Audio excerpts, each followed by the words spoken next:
இருநாள் Poland பயணத்தை நிறைவு செய்த பின் உக்ரைன் புறப்பட்டார் பிரதமர் மோடி. 2 ஆண்டுகளுக்கு மேல் போர் நீடிக்கும் சூழலில் அதிபர் ஜெலன்ஸ்கியை சந்திக்க உள்ளார். போலந்து நாட்டின் அதிபர் ஆண்டர்ஸ் டூடாவை சந்தித்து பிரதமர் மோடி ஆலோசனை. ராணுவ வீரர்களின் உயிர் தியாகத்தை போற்றி நினைவகம் ஒன்றில் மலர் வளையம் வைத்து மோடி மரியாதை.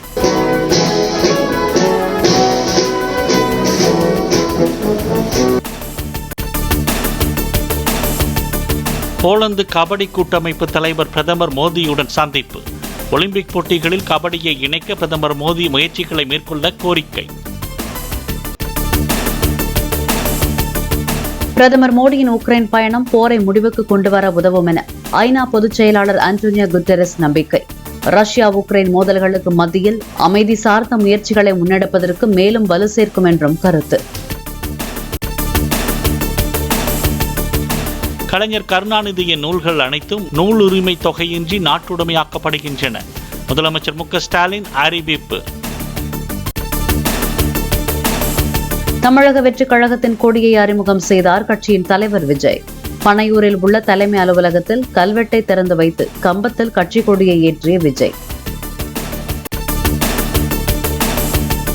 கருஞ்சிவப்பு மஞ்சள் வண்ணத்தில் அறிமுகம் செய்யப்பட்ட த.வே.க. கட்சி கொடி.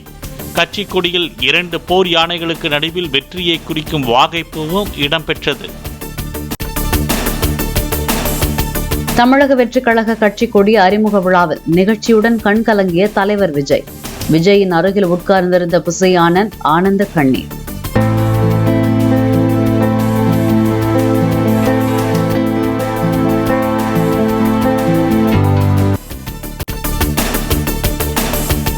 தமிழக வெற்றிக் கழக கொடியில் யானை படம் இடம்பெற்றுள்ளதற்கு தமிழக பகுஜன் சமாஜ் கட்சியினர் ஆட்சேபம். கொடியிலிருந்து யானை படத்தை நீக்க கோரி த.வே.க. நிர்வாகிகளை தொடர்பு கொண்டு பேச உள்ளதாக தகவல். சென்னை மாநகர போக்குவரத்து கழகத்திற்கு 300 கோடி ரூபாய் நிதி ஒதுக்கீடு. பணிமனைகளில் உள்கட்டமைப்புகளை மேம்படுத்த 111 கோடி ரூபாய் ஒதுக்கீடு செய்தும் முதலமைச்சர் ஸ்டாலின் உத்தரவு. தமிழ்நாடு அமைச்சரவையில் மாற்றம் செய்யப்படுவதாக வெளியான செய்தி குறித்த கேள்விக்கு தனக்கே தகவல் இல்லை என முதலமைச்சர் மு.க. ஸ்டாலின் பதில். அமைச்சரவையில் மாற்றம் குறித்த அறிவிப்பு வெளியாகலாம் என அதிகாரிகள் தகவல் தெரிவித்த நிலையில் விளக்கம். எனக்கு வரல.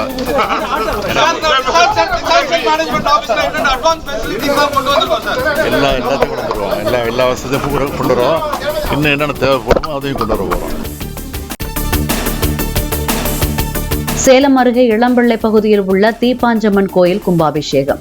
அதிமுக பொதுச் செயலாளர் எடப்பாடி பழனிசாமி பங்கேற்று வழிபாடு. சென்னை பிராட்வே பாரதி மகளிர் கல்லூரி வளாகத்தில் கட்டப்பட்டுள்ள கலைஞர் நூற்றாண்டு கட்டிடத்தை அமைச்சர் உதயநிதி ஸ்டாலின் திறந்து வைத்தார். விஜய் கட்சி கொடி அறிமுகம் தொடர்பான கேள்விக்கு வாழ்த்துக்கள் என பதில்.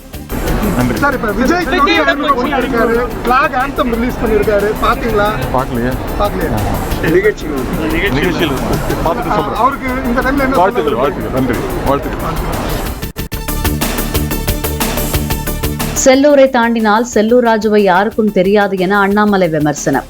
மதுரையை தாண்டினால் ஆர்.பி. உதயகுமாரையும் மக்களுக்கு தெரியாது என்றும் பேச்சு. ஆர்.பி. உதயகுமார் யாரும் மதுரை தாண்டா தெரியாது. செல்லூர் ராஜா யாருன்னு செல்லூரை தாண்டா தெரியாது. அதிமுக இருக்கக்கூடிய யாரையும் அந்த ஊரை தாண்டா தெரியாது. புரட்சி தலைவர்களுடைய பேரில் வாக்கை வாங்கி வாங்கி ஜெயிப்பவங்களுக்கு புரட்சி தலைவர் ஐயாவுக்கு நீங்கள் கொடுக்க வேண்டிய மரியாதை கொடுத்திருக்க வேண்டும் என்றால் மேடையின் மீது பாரத பிரதமர் நரேந்திர மோடி அவருடைய கையிலே அந்த 100 ரூபாய் நாணய வெளியீட்டு விழாவை 2017 நீங்கள் நடத்தியிருக்க. பர்கூர் அருகே போலி NCC முகாம் நடத்தி மாணவியை பாலியல் வன்கொடுமை செய்து கைதான போலி பயிற்சியாளர் சிவராமன் எலி பேஸ்ட் சாப்பிட்டு தற்கொலை முயற்சி. மேல் சிகிச்சைக்காக சேலம் அரசு மருத்துவமனையில் அனுமதிக்கப்பட்டுள்ளதாக கிருஷ்ணகிரி SP தங்கதுரை பேட்டி. நம்ம அரெஸ்ட் பண்றதுக்கு முன்னாடி பாய்சன் சாப்பிட்டுருக்காரு. அது ஒரு 2 days ட்ரீட்மெண்ட்ல நம்ம அரெஸ்ட் பண்ணப்பவே அதை ரெக்கார்ட் பண்ணியிருக்கோம். அவருக்கு நல்ல ட்ரீட்மெண்ட் கொடுத்து அவரை சேவ் பண்ணோங்கிறதுக்காக தான் அங்க ஸ்பெஷலைஸ்டு ட்ரீட்மெண்ட் இருக்கணும். ஆம்ஸ்ட்ராங் கொலை வழக்கில் மேலும் 3 பேரை கைது செய்து தனிப்படை போலீசார் விசாரணை. தற்போது கைது செய்யப்பட்ட ராஜேஷ் என்பவர் மூலமாக வக்கீல் ஹரிஹரனிடம் நாட்டு வெடிகுண்டுகள் கொடுக்கப்பட்டுள்ளதாக தகவல். மேற்கு திசை காற்றின் காரணமாக தமிழ்நாட்டில் ஓரிரு இடங்களில் அடுத்த 6 நாட்களுக்கு மழை பெய்யக்கூடும். சென்னை வானிலை ஆய்வு மையம் தகவல். சென்னை பெருநகர் மற்றும் புறநகரில் ஓரிரு இடங்களில் மழை பெய்ய வாய்ப்பு. வானம் ஓரளவு மேகமூட்டத்துடன் காணப்படும் என வானிலை மையம் முன் அறிவிப்பு. கொல்கத்தா மருத்துவமனையில் பெண் மருத்துவர் கொலை செய்யப்பட்ட இடத்தில் இருந்த சாட்சியங்கள் கலைக்கப்பட்டுள்ளதாக சிபிஐ அறிக்கை. கூட்டு பாலியல் வன்கொடுமை நடைபெற்றதற்கான ஆதாரம் ஏதும் கிடைக்கவில்லை என உச்சநீதிமன்றத்தில் தாக்கல் செய்த அறிக்கையில் சிபிஐ தகவல். ஜென்மாஷ்டமி வருகிற 26ஆம் தேதி கொண்டாடப்படுவதை முன்னிட்டு மதுரா நகரமே விழாக்கோலம். விஸ்வ இந்து பரிஷத் சார்பில் 5251 தீபங்களை யமுனை நதியில் ஏற்றி வைத்து வழிபாடு. சுவிட்சர்லாந்தில் நடைபெற்ற டைமண்ட் லீக் தடகள தொடரின் ஈட்டி எறிதல் போட்டியில் 2ஆம் இடம் பிடித்தார் இந்தியாவின் நீரஜ் சோப்ரா. 89.49 மீட்டர் தூரம் ஈட்டி எறிந்து முதலிடத்தை தவறவிட்டார். வாழை திரைப்படத்தின் சிறப்பு காட்சியை பார்த்து மாரி செல்வராஜுக்கு முத்தமிட்ட இயக்குனர் பாலா. படத்தின் பாதிப்பால் பேச வார்த்தைகளின்றி கண்ணீருடன் இயக்குனரின் கைகளை பிடித்தவாறு அமர்ந்திருந்தார் பாலா.